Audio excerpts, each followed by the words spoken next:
Hello everyone, welcome to our educational video.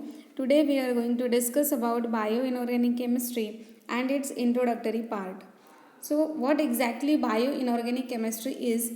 It is a branch of inorganic chemistry which identifies the inorganic compounds involved in various biological processes, which is the mainly study of metals and nonmetals in biological system. The advance in biochemistry revealed that inorganic compounds, as such as support of organic biomolecules, plays a very important role in starting and regulating many biological processes. Therefore, it is necessary to study the role of inorganic constituent and to look at the mechanism of life processes through an angle of inorganic chemist. So these studies which have great importance in medicine, environmental control and so on. So that's why bioinorganic chemistry is a very vast subject, and in this chapter we will be dealing only with the basics of bioinorganic chemistry. So let us begin with the history and background of bioinorganic chemistry. The progress of an inorganic chemistry of biological systems had a curious history. The description of rapidly developing field of chemistry as a bioinorganic seems to involve a contradiction in terms which however simply reflect some misconception going back to the beginning of modern science. In the early 19th century, chemistry was still divided into organic chemistry and inorganic chemistry, whereas organic chemistry included only substances isolated from organisms and inorganic chemistry included the substances isolated from dead matter. But this distinction became meaningless after the Wohler synthesis of organic urea from inorganic ammonium cyanide in 1828.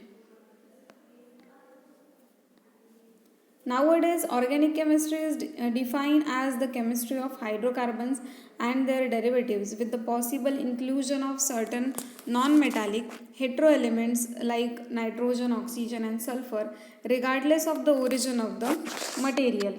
New and more sophisticated trace analytical methods have demonstrated the importance of large number of inorganic elements in biochemical processes and have thus revealed their importance. A corresponding list would include metalloenzymes and non-enzymatic metalloproteins.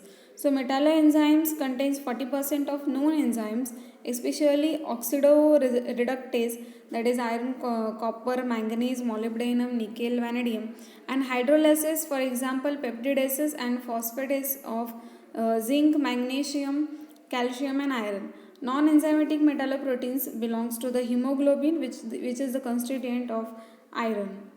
Then the discovery of nickel as an essential trace element in the production of methane by archaea. Here the hydrogen and carbon monoxide get reacts to form methane, but the syringe which is used is the made up of nickel. So let us see how the experiment was carried out. In very different research area, the biological reduction of carbon dioxide by hydrogen to produce methane has been investigated by studying the relevant archaebacteria which was found in sewage plants, even though the experiments were carried out under the strictly anaerobic condition and all conventional trace elements were supplied as shown in figure. So the results were obtained were only partly reproducible. Eventually, it was discovered that during sampling with a syringe containing inert stainless steel, which is made up of iron or nickel, minute quantities of nickel had dissolved, and this accidental generation of nickel 2 plus ion led to the distinctive increase in methane production. And in fact, several nickel containing proteins and coenzymes have since to be isolated.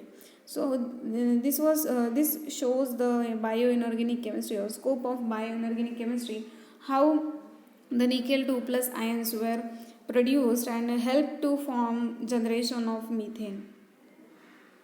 Then bioinorganic chemistry as a contradiction. Now if you see, the bioinorganic chemistry is a biochemical function of inorganic elements, but organic chemistry, which is the to the carbon compounds, restricted to the carbon compound. Biochemistry is the chemical component of living systems, and inorganic chemistry is a non-covalent carbon components. And all these three branches, that is organic, bioinorganic, biochemistry and inorganic constitutes the one subject, that is bioinorganic chemistry, and the role of this bioinorganic chemistry is biochemical function of inorganic elements. So the three main fields of research, that is enzymes, biological relevant complexes, gives you from biochemistry and coordination chemistry. Then biomineralization, which gives from biochemistry and solid state chemistry. Then synthesis of bioemitting model systems, and all these fields gives you from bioinorganic chemistry. Now, introduction and definition of bioinorganic chemistry. If you see the scope of bioinorganic chemistry, then you will see the different branches of this particular subject, that is chemistry, are belongs to the bioinorganic chemistry. So it is at the gateway of inorganic chemistry and biochemistry, means it describes the symbiotic relationship between these two subdisciplines with focus upon the function of inorganic substances in living system, including the transport, speciation and eventually mineralization of inorganic materials and their use in medicinal therapy and diagnosis. Two main fields comes under the bioinorganic chemistry. So the first one is investigation of inorganic elements in processes, for example nutrition, toxicity of inorganic species, including the ways in which toxicities are overcome both by natural system and by human intervention of a metal, ion and transport, and as well as the storage in biology. Then second field comes under the bioinorganic chemistry is the introduction of metal complexes into biological system as a probes and drugs. Now, if you move to the classification, elemental composition of biological system, results of the chemical analysis of biological sample. So, the practically all elements of the periodic table, that is minimum 50 to 70 elements, can be detected in real biological samples so far by the analytical instrument. So, these all biological elements are classified in two types, that is essential elements and non-essential elements. Means non-essential elements are also called as impure elements. So essential elements means the element which occur in given concentration range and they exert a positive biological effect for several different species. And non-essential or impurity elements are their quantity is the function of environmental effects, and these elements may be indifferent and they may be toxic elements and they may be beneficial elements. So, the element which is considered essential when it has a specific role indispensable for maintaining normal living state of a tissue or a body, and absence or deficiency of such elements will lead to serious hindrance to the normal functioning of living system. And non-essential elements are the elements which found in living organism other than essential, and they are considered to be non-essential, and these elements are like bromine, boron, silicon and so on, and they are not actually non-essential but their function in the body is not yet properly known. So some of the elements which are essential at low concentration but they are high concentration and they are toxic, like iron, selenium, arsenic. So these are some toxic elements are also, and they may be called as non-essential elements. Here the classification of essential elements is given. Positive psychological response can be described to their presence in the case of several species. They occur in well-defined concentration range in each species. Deprival, that is from food, will result in reproducible and negative psychological changes or physiological changes. This effect can be reversible or at least reduced by addition of the given element. Their deficiency and excess is connected with well-defined diseases, and the biological presence of the element is connected with well-defined biochemical processes. So the essential element dosage gives you response, positive response, survival, deficiency, optimal, toxicity and lethality. So if those elements which gives you positive response are most essential element, those helps to survive are most essential element, and if the deficiency of this element is there in particular body, then that maybe create unhealthiness, and some elements are also there which are optimal, and some elements are toxic and lethally also. Here the classification of biological elements is given. The metals which are essential element for humans for daily and whose daily requirement is 25 milligram are given in red form, and the metal non-metals which are presumably essential elements means moderately essential elements, there are given some non-metals as well. Then the difference between essential and trace element. Essential elements required for a maintenance of life, its absence result in death or malfunctioning. 30 elements are essential for life processes in plants and animals. Whereas trace elements are the elements which are required in small amount, that is in milligram or microgram. 19 of these 30 elements are trace elements, and even out of these 12 are transition elements. The following makes some elements essential. The elements must have some unique chemical property that an organism can cause its advantage and without which it cannot be survived. Then the adequate amount of the element must be available in the environment in an easily accessible form. Most living matter consists primarily of bulk element, that is oxygen, carbon, hydrogen, nitrogen and sulfur. They are the building blocks of the compounds that make our organ and muscles. They also constitute the bulk of our diet. Six elements, that is the sodium, magnesium, potassium, calcium, chlorine and phosphorus, are called macro minerals and provide essential ions in the body fluid and form major structural component of the body. Remaining essential elements called trace element and are present in small amounts. Then the classification of trace elements. It is difficult to detect low level of some of the essential elements, so the trace elements were relatively slow to be recognized. Many compounds of trace elements are toxic. How can element present in small amount have such a large effect on the health of organism? And trace element participate in an amplification mechanism. They are essential component of a larger biological molecules. They are capable of interacting with or regulating the level of relatively large amount of other molecules. Now look at the biological elements which are classified in some of the group. The first is bulk element, which is having organic skeleton component, are the carbon, hydrogen, oxygen, nitrogen, sulfur and phosphorus. Then macro minerals, which are inorganic skeleton and body fluid components, sodium, potassium, calcium, magnesium and chlorine.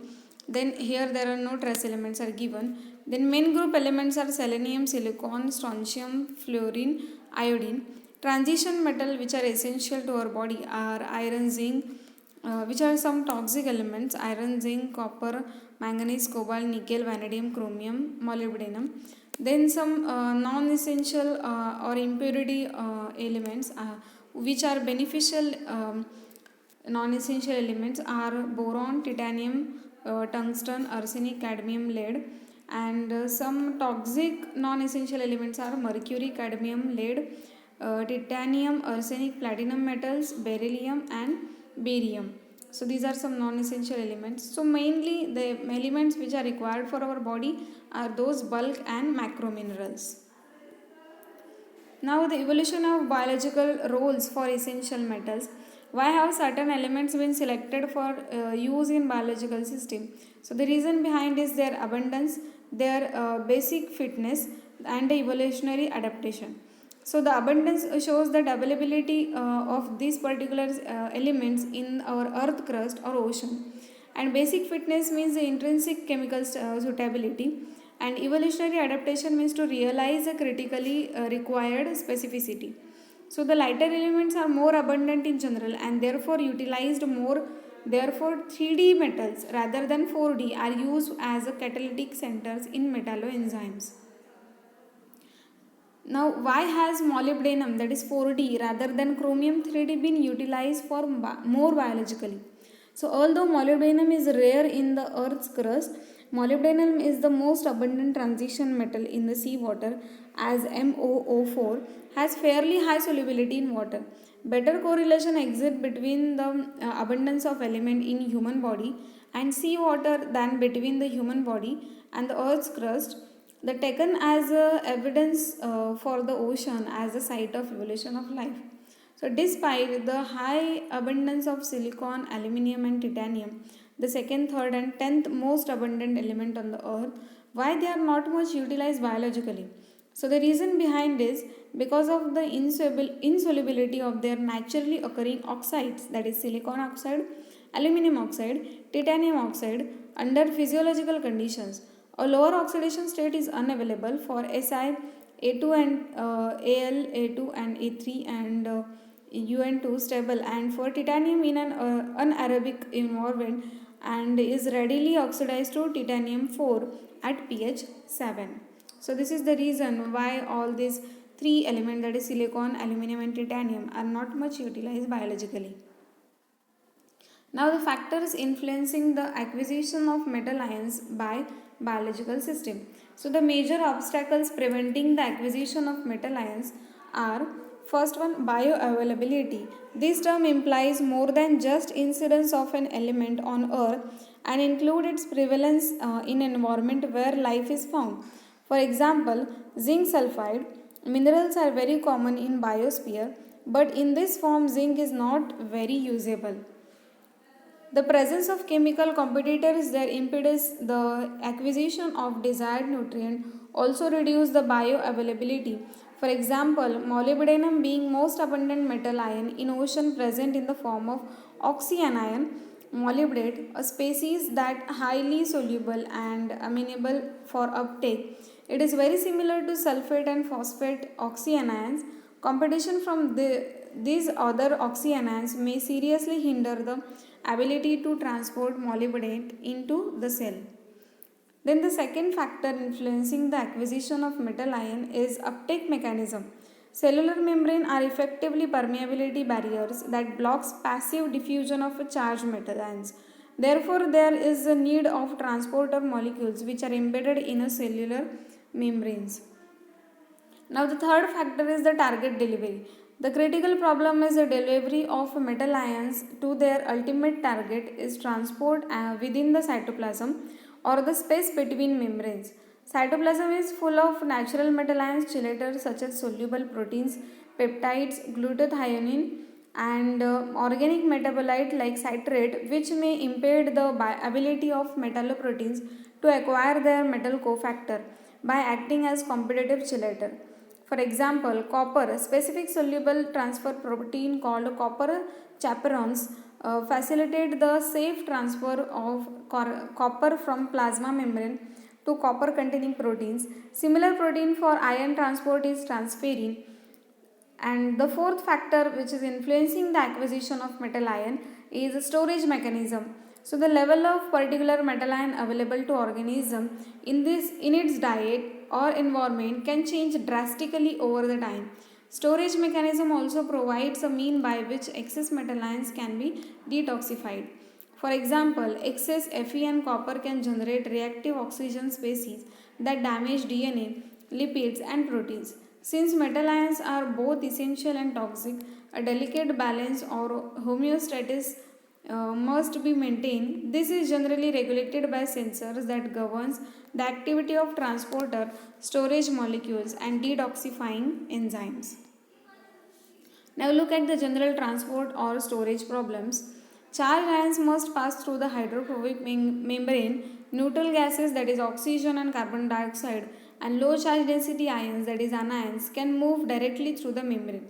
High charge density cations require help.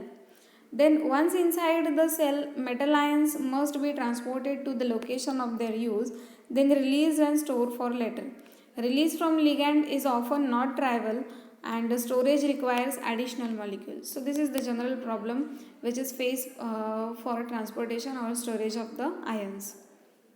Now mechanism for membrane transport. Passive transport moves ions down the concentration gradient requiring no energy source. That is ionophores and ion channel are passive.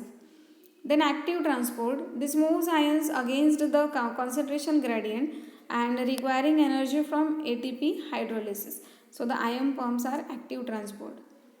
Then choice of transport mechanism gives the charge, size and ligand preference. Now ionophores, special carrier molecule that wrap around metal ions so they can pass through the membrane by diffusion. Then ion channels, that is a large membrane spanning molecule that form a hydrophilic path for diffusion. And lastly, the ion pumps, molecules using energy to transport ions in one direction through a membrane called as ion pumps. Sodium and potassium ion pump was discovered by scientist Jens Christus in 1957, and this ion pump is cyclic, which works with the membrane bound enzyme and which catalyzes the movement of sodium ion and potassium ion in opposite direction. So this transportation of sodium and potassium ions is called as active ion transport, and during this transport phosphorylation and dephosphorylation of ATPase initiated by sodium and potassium respectively taken place. So this is how the mechanism of membrane transport has taken place. So here we have completed the basic or introductory part of bioinorganic chemistry, and I hope you must understand all the points that we have covered today. So we will meet in next video with new topic. Till then, thank you and bye bye.